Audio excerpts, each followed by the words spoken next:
There's just one more week left to submit feedback on the Trump administration's plan to increase oil and gas drilling off the coast of Virginia. Tonight, opponents got together in Virginia Beach saying they fear major hits to the environment and tourism. 10 on your side, Joe Fisher has their message from the convention center. Tom and Anita, environmental advocacy groups were out here in force tonight, some of them handing out these yard signs, "Don't drill VA."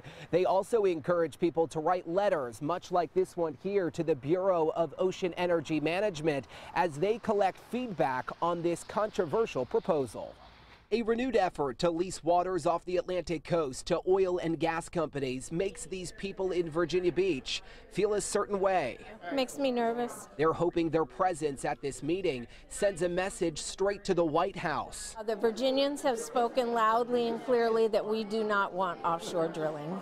Tourism, the environment, and the military, they say, all stand to be negatively affected. Laura Wood-Haber is owner of Croc's 19th Street Bistro. She says an oil spill, even day-to-day operations, would impact the fishing industry that provides food to her restaurant, not to mention beach vacations. We spend a lot of money on marketing our beaches as being really clean, and so for that to have even just little rubs of oil washing up just an everyday routine, that impacts the visitor, the experience. It's why Virginia Beach and other coastal communities have formally opposed drilling. Councilman John Earn introduced a resolution that passed last month asking President Trump to exempt Virginia as he did Florida.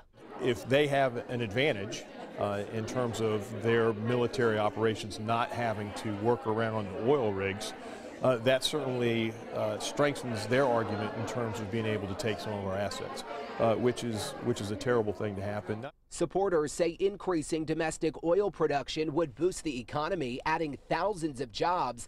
However, environmentalists say the exploration puts the water in Tidewater at too much risk. It's not compatible with the lifestyle that we desire to have, with clean beaches and clean waterways. And the deadline for this first round of public comment is next Friday, March 9th. The plan will then be revised, followed by yet another public comment period. Meanwhile, Governor Ralph Northam as well as Scott Taylor have both opposed drilling off the coast. We're in Virginia Beach tonight. I'm Joe Fisher. 10 on your side.